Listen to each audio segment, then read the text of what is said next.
you say? A new world order. New world order. A new world order. The new world order. A new world order. A new world order. The new world order. New world order. That order and progress can only come when individuals surrender their rights to an all-powerful sovereign. When we are successful, and we will be, we have a real chance at this new world order.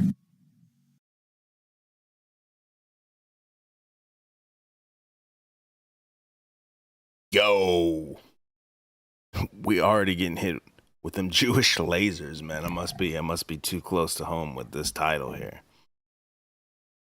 Stream started buffering right there in the intro, lost connection and everything. OBS went down for a second, but it all came back.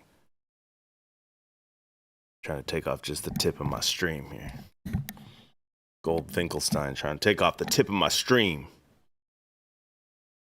Provo, Crypto Alchemist, Gabby, Double Rainbow Salad, Uncommon Sense, Shadow Band, and John Wayne.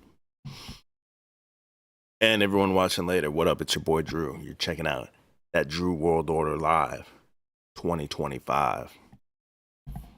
On this channel, I like to talk about politics, propaganda, psychology, and philosophy. And tonight, foreskins. Oh yeah, we're going there. What kind of a sick society do we live in that this is a normalized practice to genital mutilation on little boys? Sick stuff out here, people. You want to go? Can we go dark mode here? Hold on. I like this one because it's the cornflakes cover. We're gonna go dark mode here tonight. Ooh, there we go. We are in dark mode here. I'll save your eyes, old people.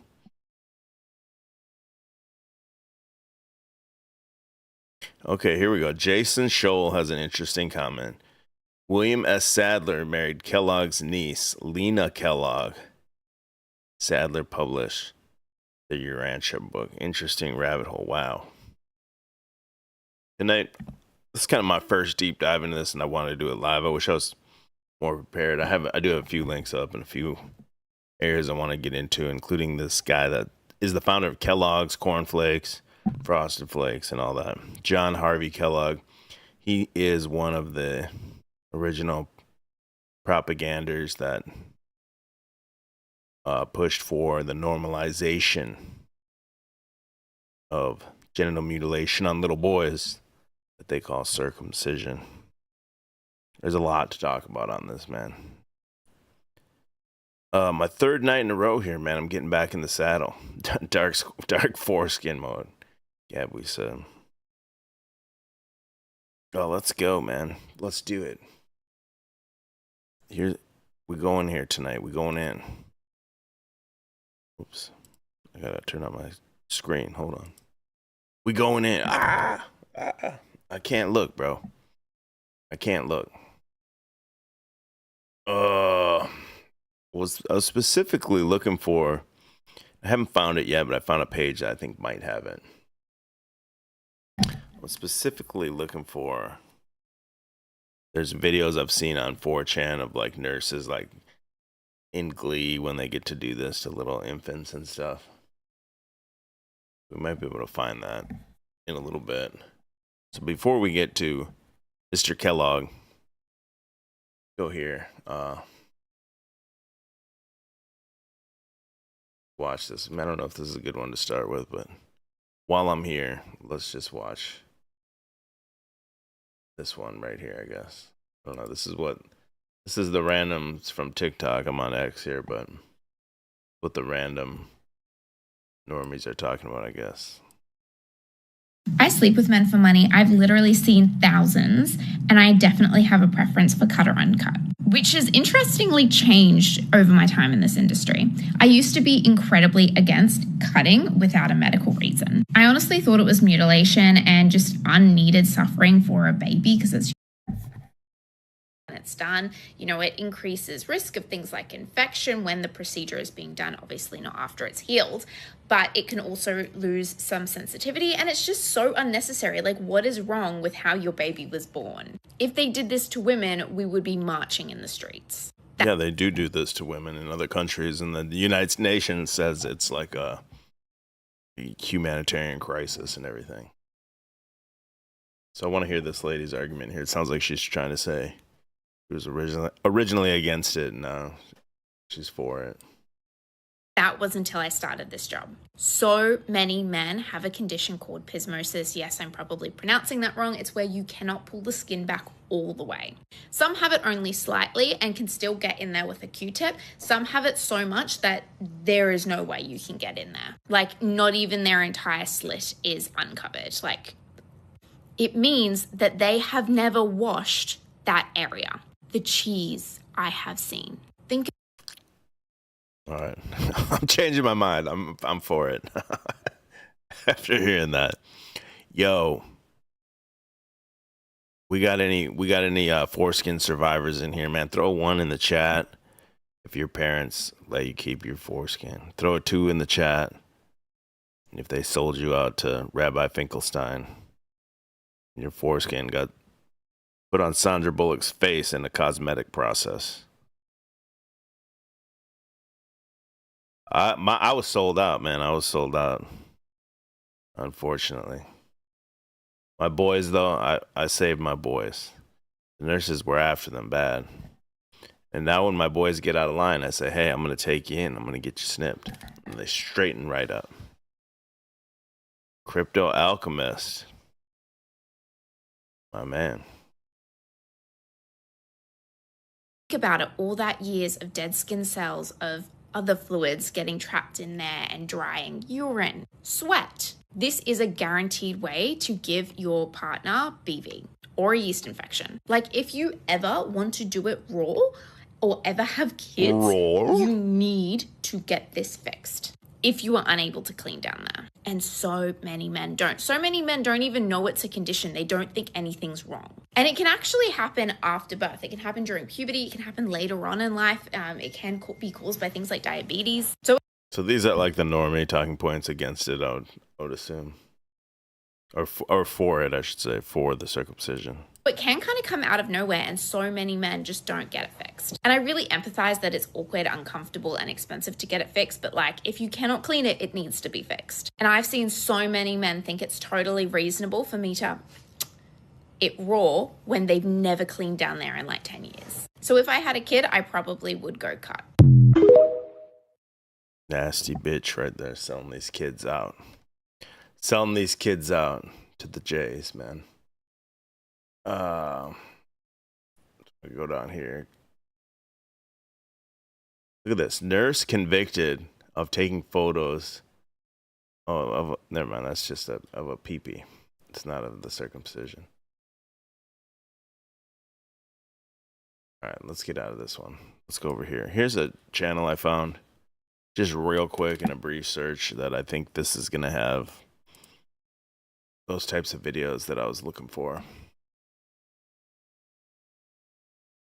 This channel here is called @bloodstainedmen.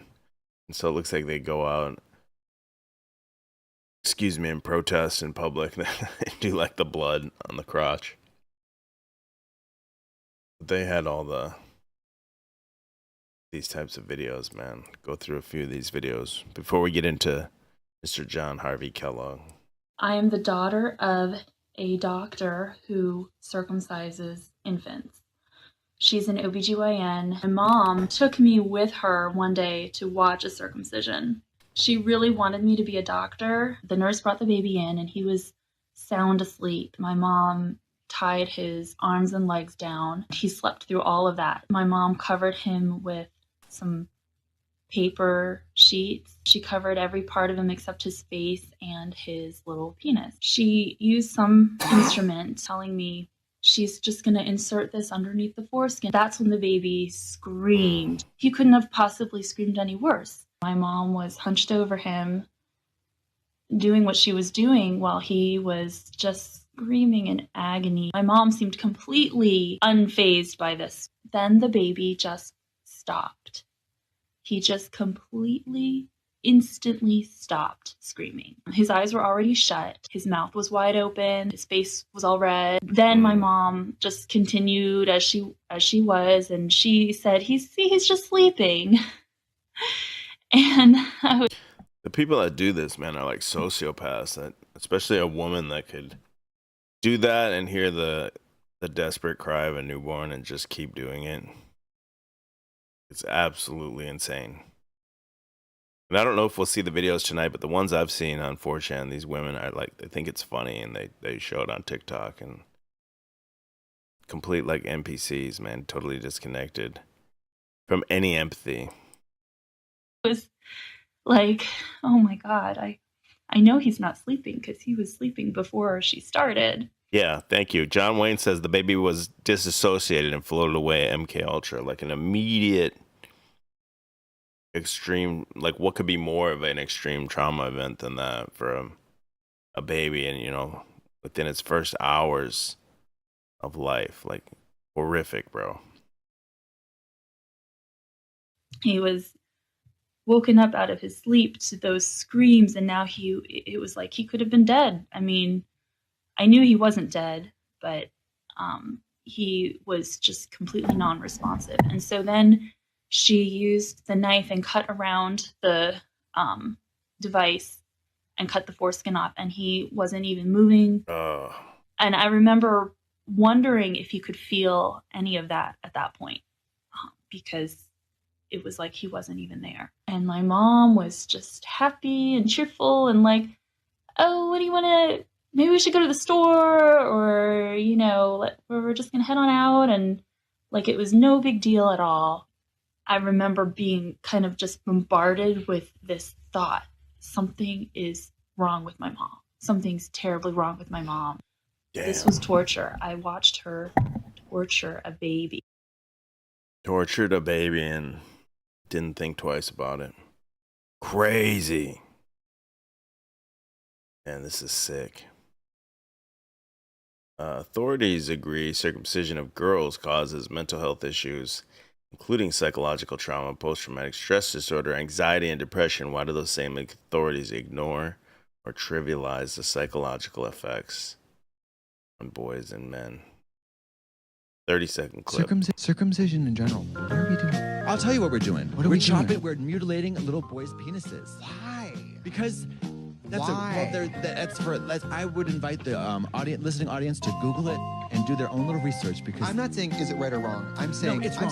I do encourage people to do their own research and then have the discussion among themselves, because not only is it baby genital mutilation. I mean, that's what it is. We're mutilating. I mean, I was circumcised. I wish I wasn't. Circumcision. Look, even gays are against it. A couple of homos there were against it. Man, this is crazy. Let's see what this channel, it seems like it has everything I'm looking for here. I haven't watched any of these. I want to see what they got. I just kind of scrolled down it real quick. I could tell this is what I was looking for. It's a surprise to me how controversial the topic of circumcision is. I just thought it was something normal. Is it common to be like walking around with a circumcision, like mad at your parents for doing that to you as a baby? It's a surprise to me. No big deal. But if it happened to her or another woman, especially as a child or infant, this lady here would be up in arms about it.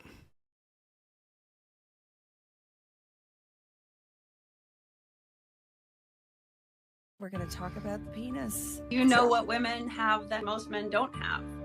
What? A foreskin. Oh, women have a foreskin. What? Yes, we do. Whoa. Whoa. Whoa. Coral hood is analogous to the foreskin. It is the same body part. That's cool. I learn something new every day. This is great. So, could you imagine if we were... And these women all went home and they're like, I got my foreskin and you don't, motherfucker, to their husbands. About circumcision with a family that's about to have a baby, and the mom defers to the dad. Well, he's the one with the penis. He's not the one with the foreskin, and he's not the one with the entire body. See, these women are gonna go home and be like, they're gonna be like, man, dude, you ain't even got your foreskin. I'm running the show here, my house. He's Women always looking for some upper hand for some reason. Why they got the upper hand? the damaged one. He should not be See? the one that you go to ask advice because he Women are insane, bro. doesn't know. There's female genital mutilation. Is Yep. that the clipping of the Vast majority in the U.S. today is a nick, like a ritualistic nick, just to draw blood. Then there's the removal of the clitoral hood. We're going to talk about. What the fuck? And we know who's doing this stuff. We know these rabbis. There was one today, dude. This was on here today. So let me go to this and I'll come back in a second. This guy was going to do his sick baby shit here. Died of a heart attack right here. It says, Demon J and longtime IDF butcher drops dead of massive heart attack during one of his tribe's Stone Age circumcision rituals. The best part, his death came at the ironic age of 88. Yeah, he's burning in hell. Praise God.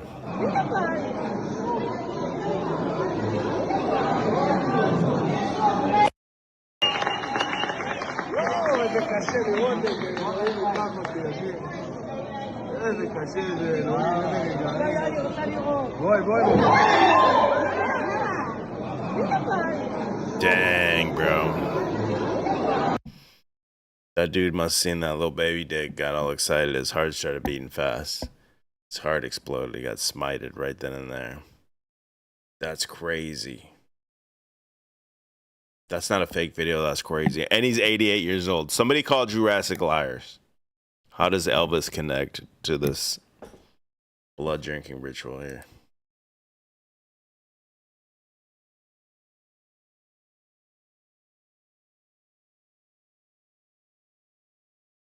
I'm on the wrong page here. Hold on. Here we go.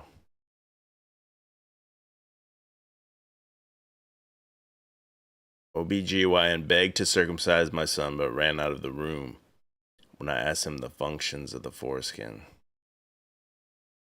Oh, look at this dude. This dude definitely does not have his foreskin, and it caused a trauma. This caused a major trauma in this guy's life. I think this is that one guy. What was his name? On YouTube, something Daniel. What was his name? Pastor Daniel. Guy that was beefing with the sanity machine. I think this is him. IQ test with Gomco clamp for American parents.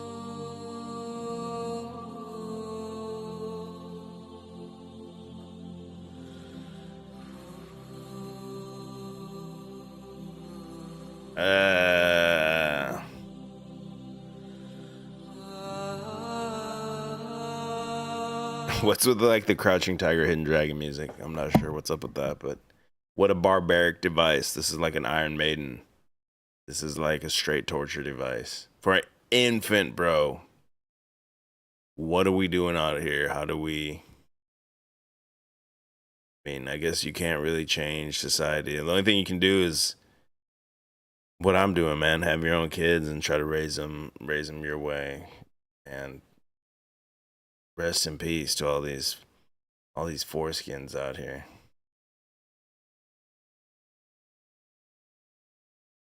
Thank you all so very, very much for your dedication to the movement, for the idealism, for the power of it, for the belief in it. I have here the statue of Hippocrates, do no harm, and you're correcting the harm that is being done. When Brother Kay and I used to wander through the mountains, at one point he said, what is the social purpose of art? Is it just art for art's sake? Does it have a social meaning? And we found the meaning in intactivism. Okay, I guess this lady's like the co-founder of this group, of Bloodstained Men. Baby Mario is only 7 weeks old, and yet his family believes he's already been a crime victim. They're planning to sue South Miami Hospital after doctors performed an unauthorized circumcision on him. We believe this is not... These bastards out here. There's got to be big money in that foreskin. They're just trying to slice that up. Not just medical malpractice. We believe that what happened here, because it was an unauthorized, unconsented surgery, constitutes a battery. Vera Delgado says her son had complications after birth, so he spent 10 days in intensive care. She says while he was there, the hospital staff asked if she and her husband wanted the baby circumcised. She says they repeatedly said no. However, on the 8th day of Mario's hospital stay, Delgado discovered a painkiller in her son's bassinet. She was told by a nurse that doctors performed the circumcision on her son. So she didn't notice until the 8th day. Like, what day did they do this on? Was she not changing the baby's diaper or what? Yeah, Brian A says death penalty authorized. Yeah, bro. They're literally chopping babies' dicks, bro. This is crazy. South Miami Hospital officials admit the mistake. They say the consent form was misread. Myra Lopez, The Associated Press. Oh, the consent form was misread.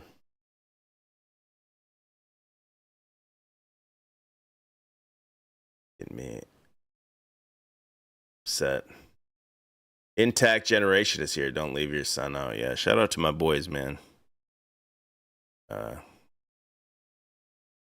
It wasn't that hard. The nurse, especially on our second son, pressed a little bit hard. I wouldn't even say that hard, but she did start to apply the pressure for it, and we just kept shooting her down.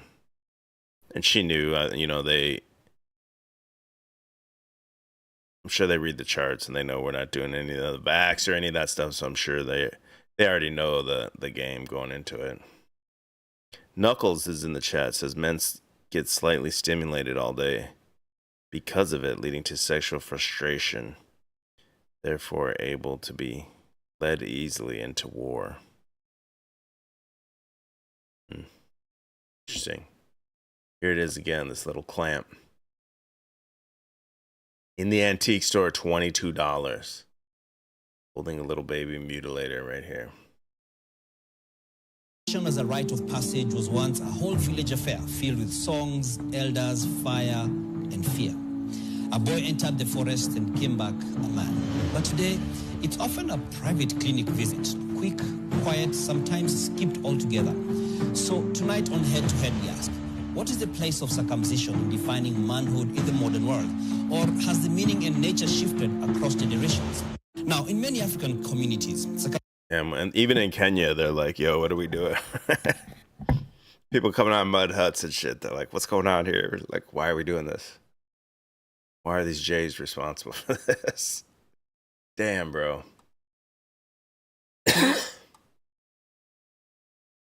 Yeah, but if I scroll down enough.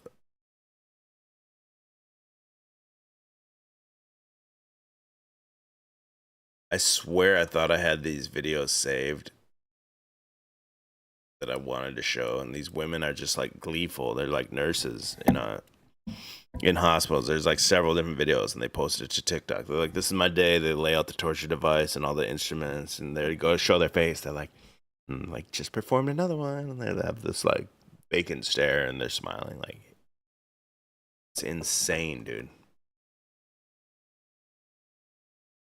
Infant circumcision, the match dad's penis theory. Surgery on their child because they need to match their parent. Here in America, it's definitely just a thoughtless thing, like, oh, when you have a baby boy, it's just what you do. But it's so crazy that the #1 reason why you hear people say that they had this procedure done on their child is because their husband had it done. So they want their husband and their child to match. But seriously, if you think about it in any other context, it is... Yeah, you don't want them to match. This isn't like a Barry Sanders jersey that the father and son wear. This is some serious shit. It's such a weird thing to think or say. If your teenage daughter was not as well endowed as her mother in the chest area, would you force your daughter to get a breast augmentation? Infant circumcision. Weird analogy, but I guess I see where she's going. Oh, look at this lady. Just looks crazy. But she's speaking out against it, I think, though. Because if you think you can make... What's with the music? It's like like Tomb Raider 3 music or something. Every video. This kind of accusation against me on my page in the name of thinking that circumcision is not a violation of human rights. Okay, yeah, but she's a pro-circumcision. I don't know. I can't even tell. She just looks crazy. Let me start this one over. Because if you think you can make this kind of accusation against me on my page in the name of thinking that circumcision is not a violation of human rights, you've got another thing coming. You're messing with the wrong fucking woman. Because if you think you can make... Pretty lame video. They put like the epic music on it. And if you decide that for your child, you want to have your little baby boy to be circumcised as a newborn and not as a 15-year-old, that is your decision. And you know what? I support you. Why? Because my job is to support you. My job is not to take what I believe and tell you you can't have stuff because I don't want you to have it. That's not my job. My job is to support you, the patient, the person in front of me who's made a decision that I then say I can agree with and go with. So that's the point. And if you decide... Part of the problem with society in general is nobody wants to like tell anyone anything. And everyone has that like, you can't tell me what to do attitude. Like people used to whoop other people's kids. Like when my great grandma Hazel, she would like whoop any little kid that came in there, was getting out of line, yank their ear and yank them home to their mom and all that shit. All that stuff's gone. So there's not like this crowd policing of behavior and stuff. Here they are in Mankato. They're in Mankato here, where that's where that lady that said the N-word is from. They got N-word white ladies there. They got anti-circumcision dudes there. Big mud shark town, Mankato. Mankato Mud Sharks. I think that's the team there, the college team. Parliament's considering legislation that would make male circumcision illegal, the first country in Europe to do so. It would jail any practitioner of the surgical operation for up to 6 years. Muslims and Jews both practice male circumcision on newborn babies. Leaders of both faiths have condemned the plans as an attack on religious freedom. So is it a violation of the rights of boys too young to choose, or an unnecessary and alienating cultural ban? Yeah, it's... I don't know what the argument would be when you see... I'll play this one here in 1 second, but right, even down here, look at Katie Couric. 17 years ago, did a whole story about female circumcisions happening around the world, and the United Nations calls it a human rights violation. So this is 17 years ago. So what's this? 2000 mutilation, and every 2008-ish or something.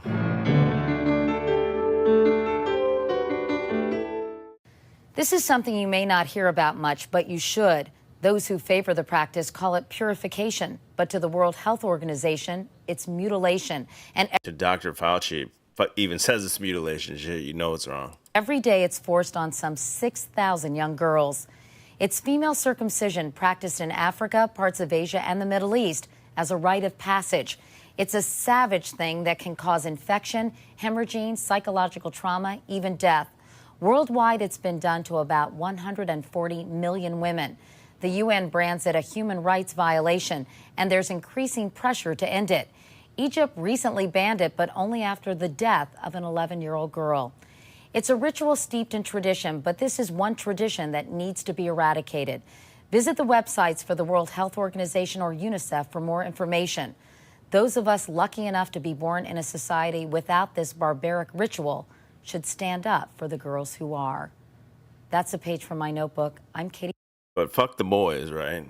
I guess we're just going to say fuck the boys. We'll protect the girls, but all of society, every boy, put them on a conveyor belt and cut them up, send them to the rabbi. Sick stuff, man. This was another one. I haven't watched this yet.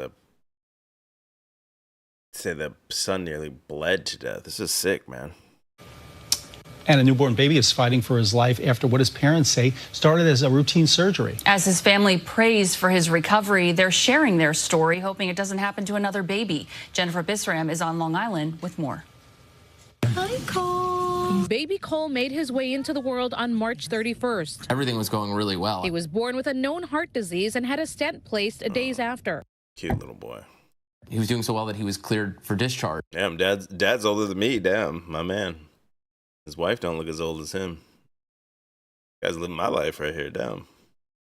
But that would all change after what the family thought would be a routine procedure. Why is he wearing a mask? If this is from a month ago, why is he wearing a mask in the hospital? We were called and asked if we wanted to move forward. Tim Groth. His name's Tim Groth. They have to tell you, man. With circumcision, and we just said yes. And, we weren't aware of any of the risks. No one told us that there were elevated risks for children with CHD. The next day, the Groths say was one of the worst days of their lives. I walk in and he is extremely pale. He is crying like I've never heard before. It was not my healthy boy I saw just the day before. Throughout the night, for 10 plus hours, our son bled almost to death. The vital organs of his body lost blood and oxygen, and he suffered liver damage, kidney damage, brain damage. How did this happen in a cardiac NICU? We reached out to New York. Okay, hold on a second. I think this is, you see the baby there?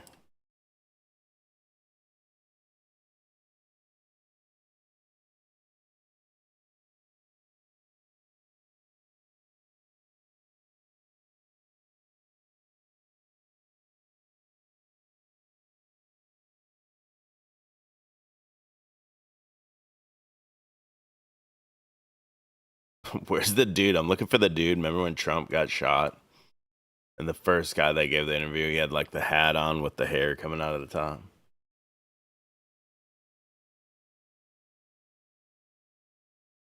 See if I can find this real quick.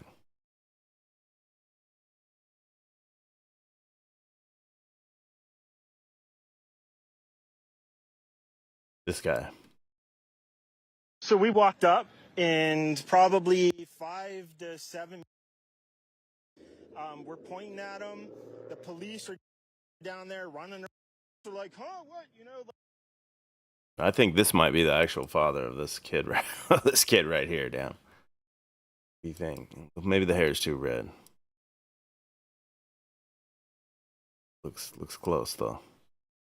How did this happen in a cardiac NICU? We reached out to New York Presbyterian Morgan Stanley Children's Hospital in Manhattan, where Cole remains in critical condition. We were told, due to patient privacy policies, we cannot comment. Every single day he's had a transfusion. He's had 4 surgeries in the last. My tripping is a wife way younger than the husband. That's probably what they say when they see me and my wife out in public, though. Week trying to understand how you could go from a circumcision in what seemed like a stable baby to crisis. His mother now longs for the day she can bring Cole home and have her 2 boys meet. This is Bryce, my older one. He's 2.5 now, and this is Cole. Until then, the family says they will continue to pray, fight, and be his best advocate. I want him to know how strong he is and the strength he showed and how much he fought. On Long Island, Jennifer Bisram, CBS News.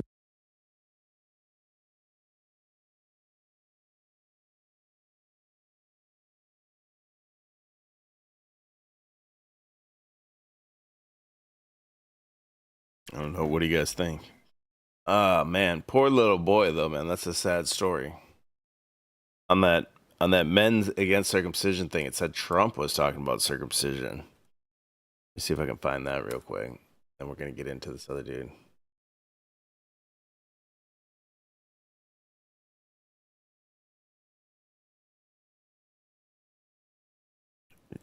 USAID spent $10 million on it.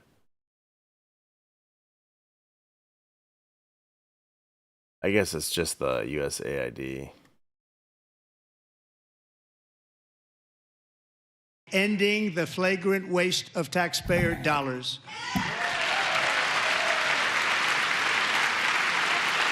Listen to some of the appalling waste we have already identified. $10 million for male circumcision in Mozambique. Ending the flagrant waste of taxpayer. Damn, 10 mil, bro. That melanin foreskin must be worth more money or something. One more story here before I get into the John Harvey Kellogg. Oh, we got Rochelo in the chat, spurging out. Shout out to our resident Spurg. Mr. Rochelo reveals.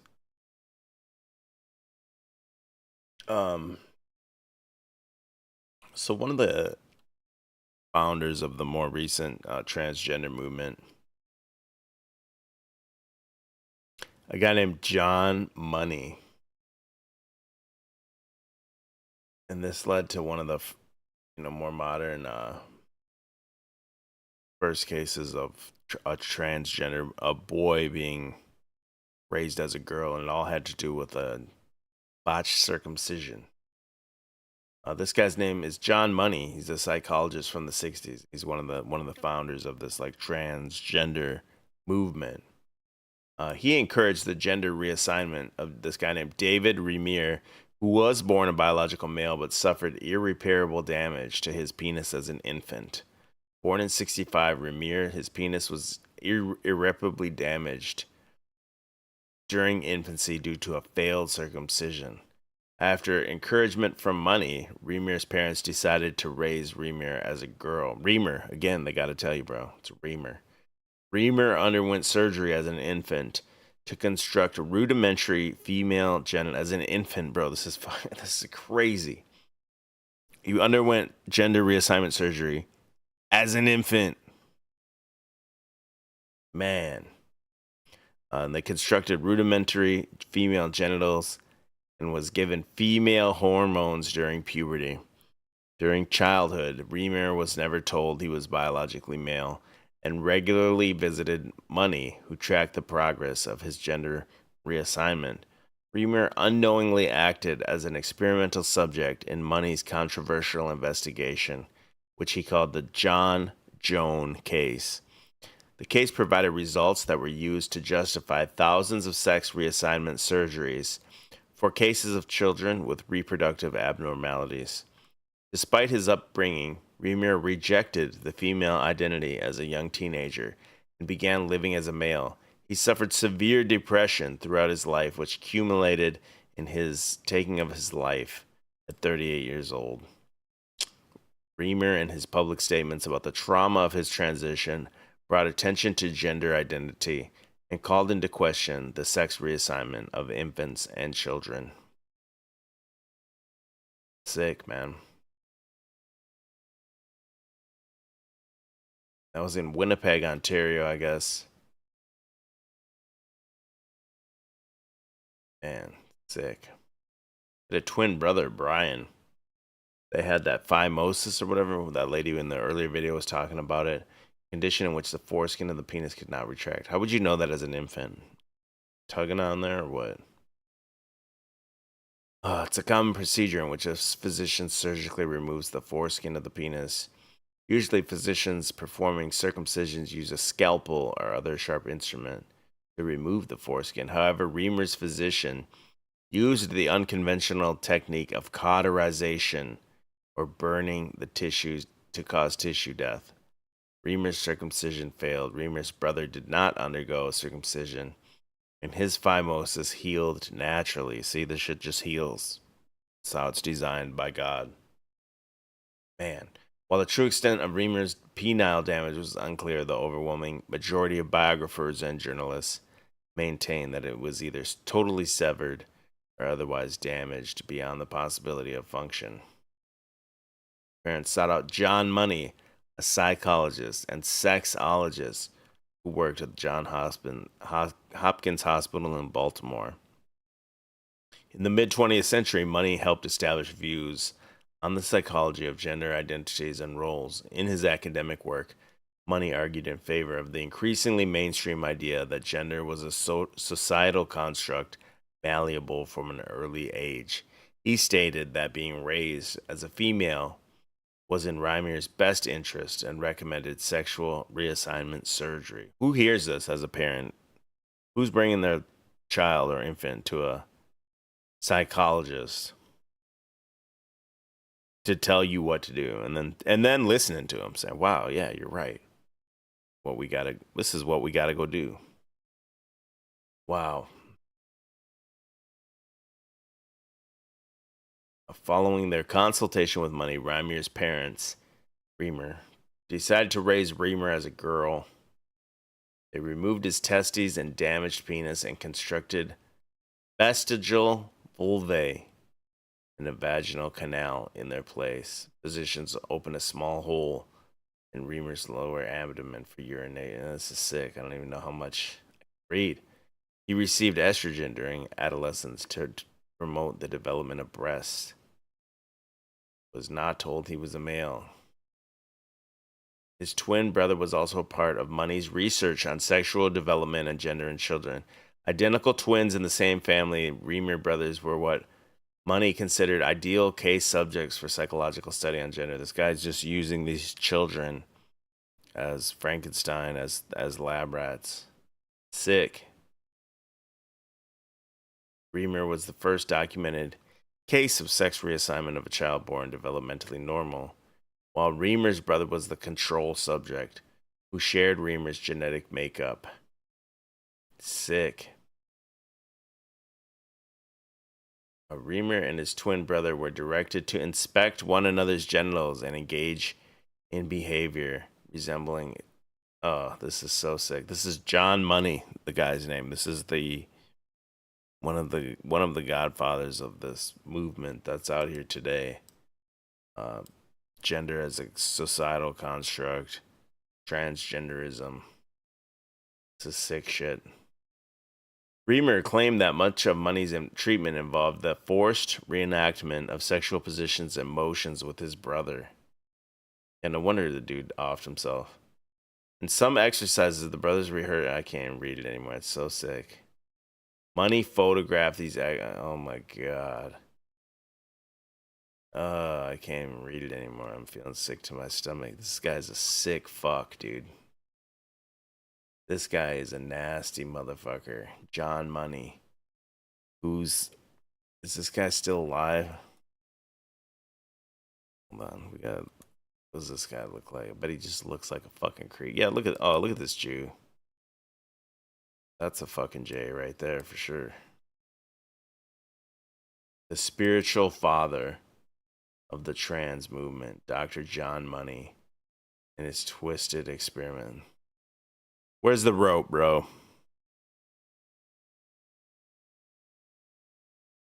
This guy needs the rope, bro. Absolutely disgusting. John Money. Oh yeah, look at this guy. Look at this pigeon pecker right here. An abomination. Absolutely disgusting. John Money. How did he make it that far? Who's listening to him? Who are the parents that are just like, yeah? And so this is that Bruce Reamer guy and his twin brother. This is two boys here, and then they raised the one boy as a girl. Why? Because he had a failed circumcision. Tried to cauterize his pee-pee. Poor boy. Rest in peace, David Bruce Reamer, whatever his name is. Sick stuff, man. John Money, if he's not burning in hell yet, he will be. Nasty. Oh yeah, he's dead. New Zealand psychology. All you people down under, you gotta own this guy. Died in Maryland. From Parkinson's disease. Good. He sat there and he had to suffer for a long time. What a sick bastard. This one's just making me sad. Sick. Gotta get out of this one. 6 million plus one. Pinball Central says. Rochelo already got that #1 crown. I think that's like these little crowns in the chat. I think that's the most interactions. Not sure. 45 minutes in, let's get into what I wanted to talk about. And that is this guy here. Oops. And talk about our boy here. John Harvey Kellogg. One of the propagators of the propaganda to lead America into the acceptance and normalization of circumcision, of male genital mutilation. Crazy. Whoops. 1 second. We'll watch a couple videos on him too, but I started out on like what were the origins of the American circumcision, because this is Jewish practice, so why are we doing it in America? These are some of the people responsible. Dr. Louis Sayre, 1820 to 1900. He was an orthopedic surgeon. He said circumcision was a cure for various ailments, including paralysis, epilepsy, and what were then called nervous disorders. But here's the guy we're going to talk about. Dr. John Harvey Kellogg, the founder of Kellogg cereal, Corn Flakes, Frosted Flakes. They're great. Corn Pops, maybe? Is that a Kellogg cereal? I used to like Corn Pops. The cereal inventor and sanitarium director was another major proponent. He advocated circumcision as part of his broader health reform movement, believing it would reduce masturbation and promote general health. So he's going to cut up baby dicks to prevent masturbation.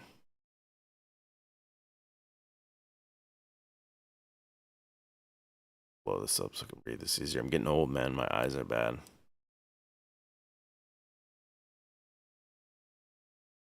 Kellogg played a significant role in promoting circumcision in America as part of his broader anti-masturbation crusade during the late 19th and early 20th centuries. Here's what he advocated.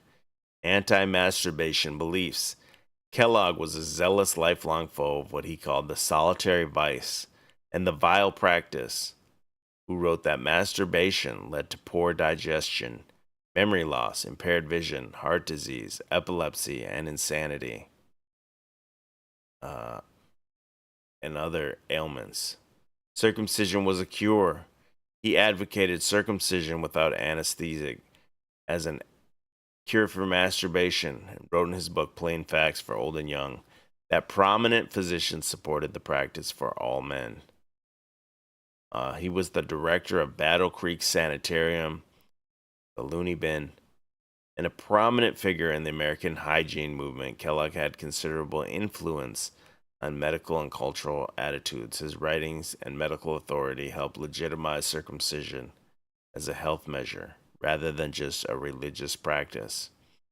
Kellogg's promoted circumcision as part of his holistic approach to health and wellness, including dietary reforms like his famous cereal that he just happens to sell. This is what's going to cure you from everything.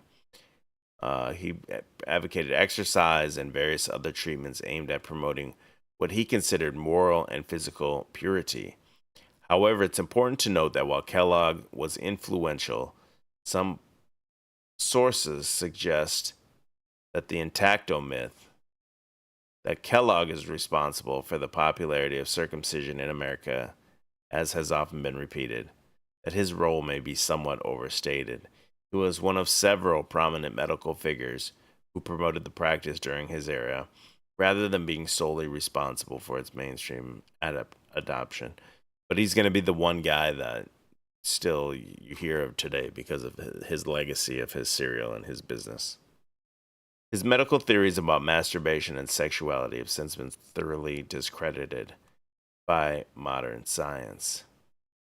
Kellogg believed his cereals would prevent masturbation based on his theory about diet and sexual desire. His reasoning was rooted in several interconnected beliefs popular in the late 19th century health reform movements. Kellogg thought that spicy, rich, or stimulating foods increased sexual desire and led to what he considered immoral behavior. He believed that bland, simple foods, such as cornflakes, got it right here for sale for you, would have a calming effect on the body and reduce sexual urges. So this dude, basically, he saw hot sauce, he had to jerk off. He was like the original no-fapper. This dude was straight OFAP OG, no-fap OG. A graham cracker connection. He was influenced by Sylvester Graham, the inventor of the graham cracker, who promoted similar ideas about plain foods reducing sexual passion. Graham believed that a vegetarian diet of simple, unseasoned foods would promote moral purity.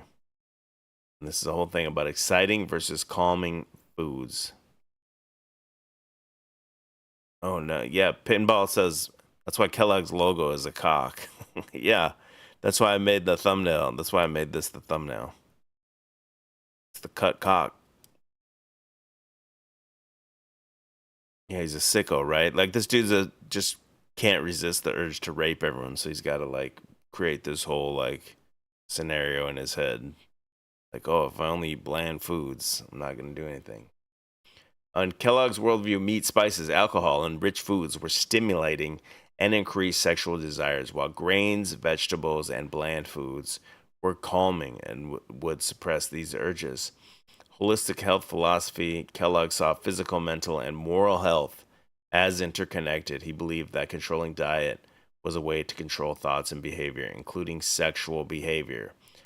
The medical establishment of his era often viewed masturbation as the cause of numerous physical and mental ailments. Kellogg generally believed he was preventing serious health problems through dietary intervention. His original cornflakes were intentionally bland and unsweetened, quite different from modern breakfast cereals. He promoted them alongside other health measures like cold baths, exercise, and various medical treatments, all aimed at what he considered moral and physical purification. These theories have been completely debunked by modern nutrition and science. What would he think today that he sees Kellogg's peddling all this like insane sugary cereal now? What do you think he would? I mean, it's the reason everyone's jerking off now. It's because of the company he started. I said, what other beliefs did Kellogg's hold? I was asking the AI.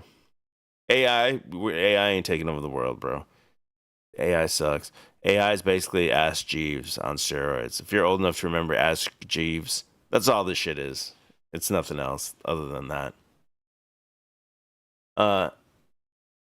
This guy, John Harvey Kellogg, he had an extreme enema obsession, much like Jack Talcott, right? Kellogg believed that virtually all illnesses originated in the bowels, and that to be cured, they had to be cleansed, and that patients at his sanitarium received treatments, including 15-quart enemas. His facility would use colonic irrigators that would shoot gallons of water into a patient's rectums, into their colons. This guy's just a perv, bro. Followed by a half pint of yogurt enema. And then he's got the yogurt. Got the yogurt for you.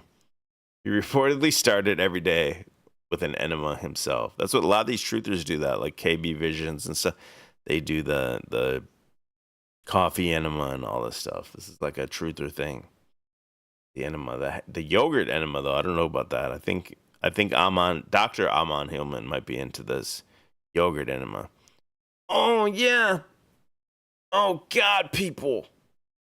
Yeah, Greek yogurt enema. Oh, talk about chewy. Chewy. Dr. Amon Hillman's definitely into the Greek yogurt enema. Electrical treatments. His sanitarium offered bizarre treatments, including electrical currents to the eyeballs. Yeah, this guy's just like a torturous sadomasochist. Became a doctor to just have a reason to do all this crazy shit to people. Various other electrical therapies he believed would cure ailments. Light therapy. Now that's just like Trump, right? Kellogg was an early proponent of light therapy, believing that specific types of light could cure various diseases and improve health. That's where Trump gets it from. The UV light. You got to inject the UV light. Eugenics beliefs. Dr. John Harvey Kellogg was keen on eugenics and held racist views about different races, believing in genetic superiority. And he was fatigued, bro. This dude was fatigued way back then. He had the fatigue. Supported selective breeding practices. We got to ask him what were his racist views after this. He also believed in extreme dietary restrictions. Beyond his cereal promotion, he advocated for extremely restrictive diets, believing most foods were harmful. People should eat as little as possible. Bizarre health claims. He promoted the idea that most health problems came from auto-intoxication, the belief the body was poisoning itself from within, particularly through the digestive system. Anti-marriage views. Despite being married himself, Kellogg was reportedly celibate and believed that sexual activity, even within marriage, was generally harmful to health. This guy definitely was out there doing weird stuff with like hookers, whores, and murdering them for sure. They put yogurt up there. Put a Go-Gurt up there. He invented the Go-Gurt. Yeah, right here, yogurt fanaticism. He believed yogurt was an almost miracle cure and prescribed it both orally and rectally. Yeah, let me squirt this yogurt up your. Let me put this white, thick substance up your butt. Trust me, I'm a doctor. Many of these beliefs were considered extreme even by the standards of his time, though some wealthy and prominent people still flocked to his sanitarium. What was Kellogg's racist views? Let's see.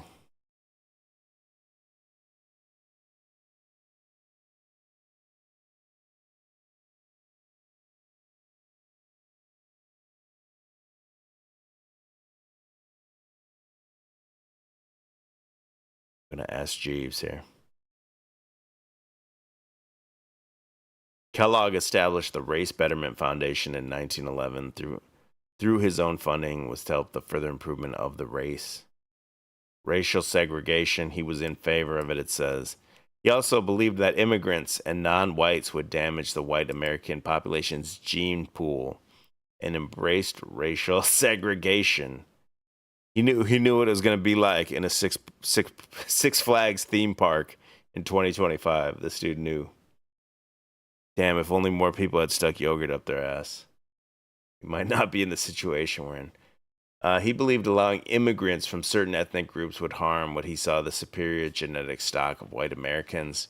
He had a race improvement ideology through his foundation and conferences. Kellogg promoted the idea that society should actively work to improve the human race through selective breeding and preventing reproduction among those he deemed unfit.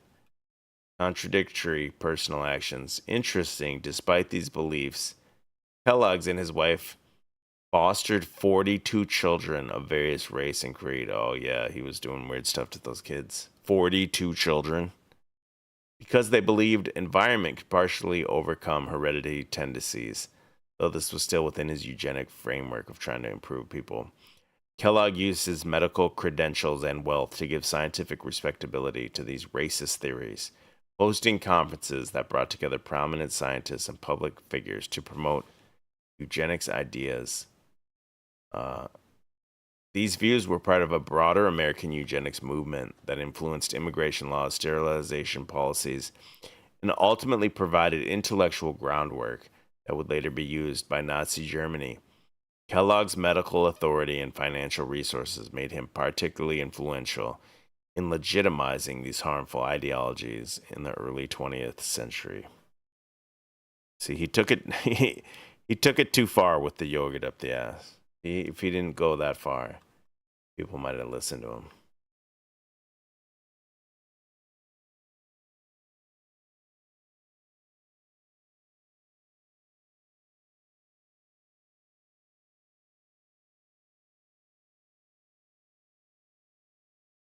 Hey. It's a 20-minute video. I'm not playing a 20-minute video.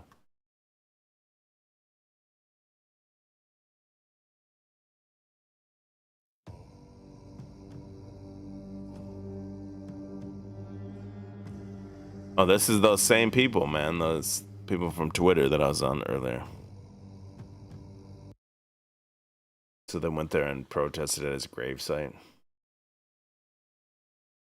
Oh, right here. NPR talking about child predator John Hart. Now they're calling him a child predator.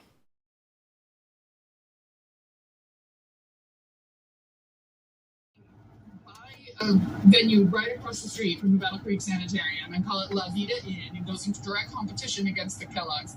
But he also goes into direct competition against the Kellogg's and boxes and markets a flake cereal. So the first cereal he sells is a flaked one. So before the Kellogg's get around to making their own big company version, they did have a smaller brand. Okay, I don't think they talk about this, but the guy talks about it in the comments here. He says they didn't mention this guy cut off the parts of boys, girls, and used acid on girls' genitals as an anti-sexual power trip kink in his sanitarium. NPR, blah, blah, blah, hold on. The only reason this man had his name clean scrubbed and kept in high regard because he was a pioneer of male genital mutilation in this country. And the Jays love doing that to the Goyim. Jays have too much power. Kellogg was a disgusting pedo. Okay, so they didn't really talk about that. This guy talked about it. All right, let's talk about how John Harvey Kellogg messed up the American diet. Some of you guys may be familiar with him. Well, the name Kellogg should remind you of something called Kellogg cereal, which he was the eponymous founder of that particular cereal company. Let's look at some of his eccentricities. Is this Chael Sonnen, or who is this dude?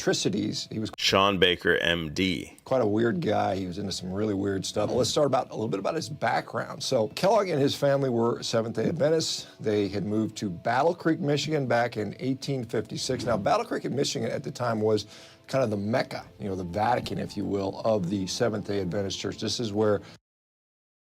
Shout out to Battle Creek Middle School, St. Paul, Minnesota. That's where I went.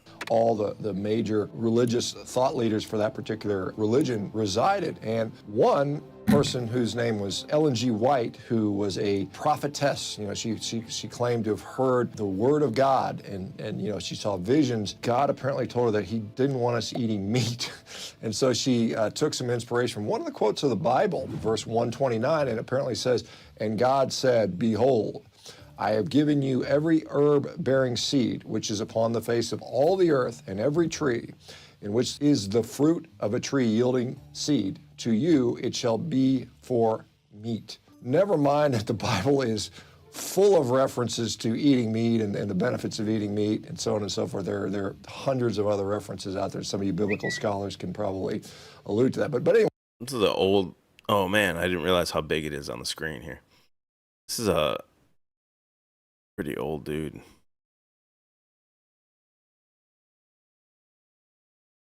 He looks like he's in good shape for an old dude, so I'd listen to this dude.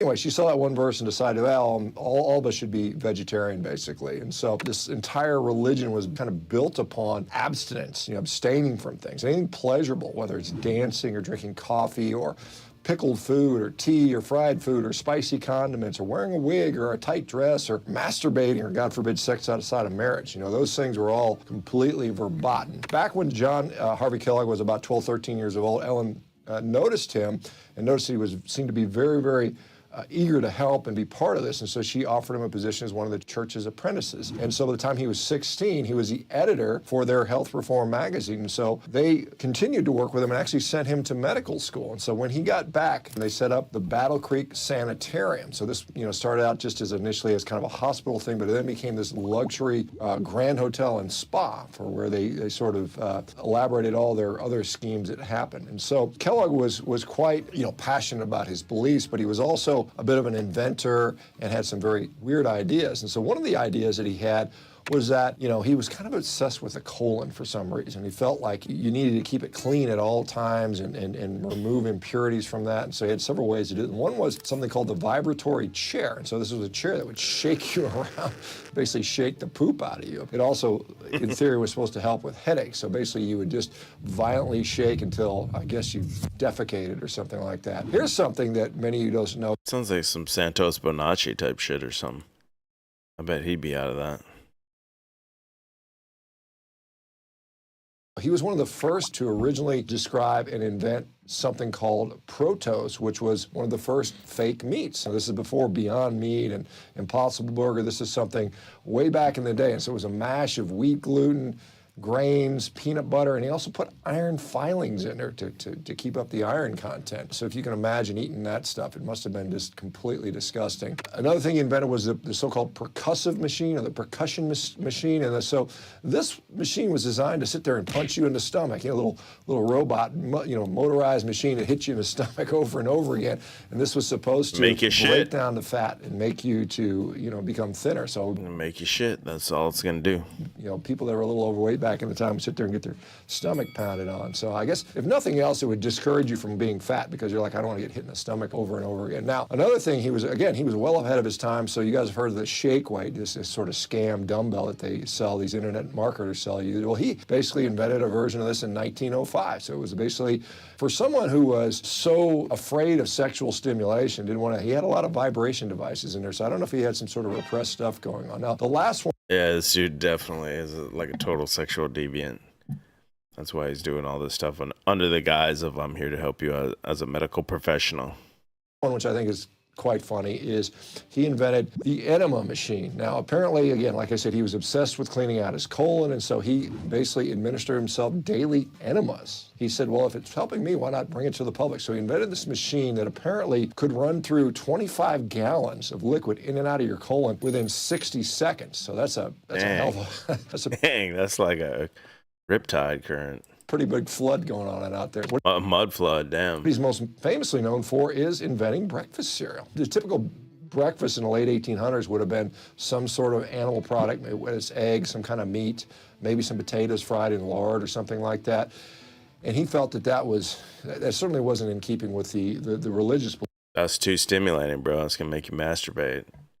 You gotta have some corn pops instead of that. And it wasn't in keeping with Ellen G. White's, visions from God that we should all be eating a vegetarian diet. So he felt also that these foods led to increased libido and sexualization and masturbation and lust, and he didn't want that. And so he found that eating bland food, was the key to that. And so he invented cereal. And so he had all these different ways that he tried, and he finally found out that if he could toast, corn and wheat and turn them into flakes, that was what he fed people for cereal. And so what it worked. It killed libido. So it worked. It did its job. But it was also something that was very inflammatory to the gut. It was, something that obviously drove insulin and glucose up quite well. And so even today, there are hundreds of millions of people that start off every day with some version of Kellogg's bland gruel to start their day. Now, that starts them off usually in a way in which they are often very hungry afterwards. It kills their libido, most likely, and it sets them up on a path of poor eating habits and so on and so forth. So Kellogg's, again, one of the early kind of vegan mindset guys. I think his brain was a little bit addled from some of the ideology he was exposed to, has helped to set the narrative for nutrition for the entire 20th century. With some of his stuff. And so, again, for you guys who don't know that, the American Dietetics Association was founded back in 1917 by the same group of people, these Seventh-day Adventists, who, again, came into that with this belief that we shouldn't be eating meat. And so, from the very beginning, nutrition science has been about kind of promoting plant-based diets, okay, with a religious ideology attached to it. And that still very much is present today, in case you guys haven't noticed that. Seventh-day Adventist, there's a whole deep dive right there. Here's Candace Owen talking about the circumcision. Obviously, I'm American. Americans circumcise their little boys, and most Americans don't really know that outside of America, it's just not common. I happened to marry an Englishman and assumed that everybody circumcises their little boys as soon as they're born. And as I was pregnant, I was talking to my husband, and this was when I was initially doing that deep dive in all the vaccines, and we started talking about what we were going to do as soon as the baby was born. And I said quite casually to my husband, like, of course, he's going to get circumcised right at birth to make it easier. And my husband looked mortified. He just looked at me and he said, what are you talking about? We're circumcise our son. We're not Muslim. We're not Jewish. Why would we circumcise our son? And I looked at him with a similar expression. Like, what are you talking about? Everybody gets circumcised. You're supposed to circumcise your child as soon as they're born. And he said, I have no idea what you're talking about. And we sort of went back and forth. And he said, I do not understand why Americans are circumcising their sons when they're born, outside of whether or not it's a religious rite. If they're Muslim or if they're Jewish, then they do that on the 8th day. Why on earth would we circumcise our child? And the conversation kept going. And eventually he said to me, and I will never forget it, he said to me, I am not going to allow you to mutilate my son for no reason as soon as he is born. And that's a really strong statement to come from Yeah, no shit, you psycho bitch. Your husband, and it was very shocking to me. Listen here, black bitch. Cutting my boy up. Upset by the statement because I felt that it was a bit accusatory. I'm sure if you're a mother and you're listening to this podcast and you circumcised your child, of course you're thinking it sounds accusatory, like it, but using the word mutilate my son as soon as he's born, my healthy son, as soon as he's. Yeah, it's a mutilation. Just like the infanticide. They call it abortion, but it's really an infanticide, as if they can control the words, they can control how people think about it.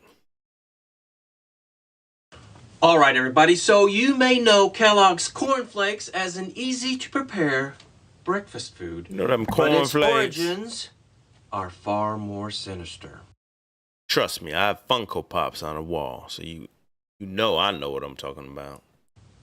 This cornerstone of a healthy breakfast was invented by a religious fanatic as a way to stop you from, how do I say this and not upset YouTube? Manually relieve your own stress. I think you know what I mean. Now the cereal... What? This guy's definitely a coomer. Look at this room. This guy definitely needs to see some cornflakes. For real. He's got a Marilyn Monroe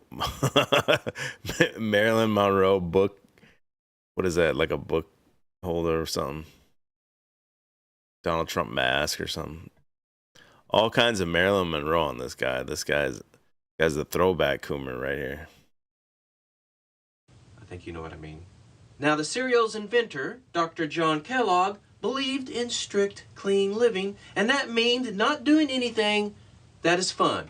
No drinking, no tobacco, no meat, and no jerking off to Marilyn Monroe. How dare he? One thing's for dang sure, no, well, you know what I mean. The thing you do with your wife or husband. In fact, he had a wife, but never consummated the marriage, believing that is... Damn, his wife's looking rough. She ain't never get that Kellogg. She never got clapped up by Kellogg. Might be a dude right there. That's Dr. Fauci's grandfather right there. Dr. Fauci's grandfather was posed as a female as Kellogg's wife. Is bad, and he and his wife adopted all their children. No word on what his wife thought of that, but I think a lot of you girls probably feel sorry for her. Anyway, in his mind, the greatest, most sinful act you could do is what I mentioned earlier, manually releasing your own stress. According to Dr. Kellogg, this act caused many health problems, including epilepsy, wild mood swings, and even dementia. Including what? What did he say? Mood swings and Dr. Kellogg, health problems, including epilepsy. Epilepsy, okay. That's when your Epson printer, the ink goes out and you have just a complete rage fit. Gotta buy more now. Epilepsy. Wild mood swings, and even dementia. So his solution was to create a bland morning food that was easy on the stomach to start your day. And so Kellogg's cornflakes were born. Now this version had no sugar and struggled with sales, as you can imagine. I think we've all had unfrosted cornflakes and they're just not that good. Well, Mr. John Kellogg had a brother. His name was Will Keith Kellogg, and he didn't particularly subscribe to his brother's beliefs, so he started his own cereal company. And after a long, prolonged legal battle, he called his new company the Kellogg's Cereal Company, promptly added sugar, called them Kellogg's Sugar Frosted Flakes, and boom. Sales went wild. Tony the Tiger came on the scene and said they were great. And, of course, the rest is history. So, there it is. So the brother just took his whole shit, just added some sugar. My brother knew his other brother was fucking nuts. Like, he has a somewhat good idea, but I'm just going to put some sugar on top. It's like Gallagher, where Gallagher's brother just steals this whole act and goes on tour as another Gallagher. You think you're seeing the real Gallagher. You're seeing Gallagher's brother. Who knew? All right, guys, what do you think? What'd you have for breakfast this morning? Comment below. Vote out. Weird ass dude there. There's quite a few videos about this guy on here. for treating women considered to be nymphomaniacs or harboring essentially an uncontrollable sex drive bring about abnormally enlarged genitals explained. Quote, cool sitz baths, the cool enema, a spare diet, the application of blisters and other irritants to the sensitive parts of the sexual organs, the removal of the clitoris and the nymphae constitute the proper treatment, end quote. Notably, the irritant of choice for female circumcision was carbolic acid, which would be applied to the clitoris. What we know today as simple circumcision, given that it generally only applies to boys, was also implemented. This is the removal of the foreskin, containing thousands of nerve endings, providing pleasure during intercourse, mind you, on a male child without the use of anesthetic. As Kellogg writes, quote, the brief pain attending the operation would have a salutary effect upon the mind, especially if it be connected with the idea of punishment, end quote. This was yet another practice adopted from Europe for treating women considered to be nymphomaniacs or harboring essentially an uncontrollable sex drive, Damn. Putting acid bath on these women, cutting them up. This dude's a serial killer under the disguise of a doctor. Trust me, I'm a doctor. I'm gonna do all this weird shit to you. Put weird shit up your ass, weird shit up in your vagina. Give you blisters and irritants. Total sadomasochist here, this guy. Well, that's our boy, John Harvey Kellogg, the godfather of circumcision. One of the reasons it's just generally accepted here today in America, because he had some money and he was able to take out, newspaper ads and everything along with some other people. But that's how it starts, man. There's a lot more I could probably get into. I wanted to get into more like videos about it, and the ones I really wanted to show was the ladies, like the nurses that were like just so completely calm doing it and bragging about it online. Couldn't find that one either, but I do work tomorrow. So unfortunately, I'm going to have to shut the stream down. Almost 100 people in chat. So if you guys could hit that thumbs up, I would appreciate you. Let's see how many days in a row I can stream. I'm on day 3 right now. Maybe I can even just bounce back and forth between my 2 channels. So maybe tomorrow you can look for me on the Get Chalked Up YouTube channel, panel channel. Make sure you subscribe to that one. Got merch and everything. If you go to chalkbodyoutline.com, if you want to support the work, super chat, super thanks, super sticker, whatever all that crap is on YouTube. And I also have PayPal, CashApp, and Venmo. Get chalked up. I appreciate everyone that was here in the chat tonight. And I'm going to shut them down. Peace out.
make America great again. Make America great again. Make America great again. Make America great again. And yes, together, we will make America great again.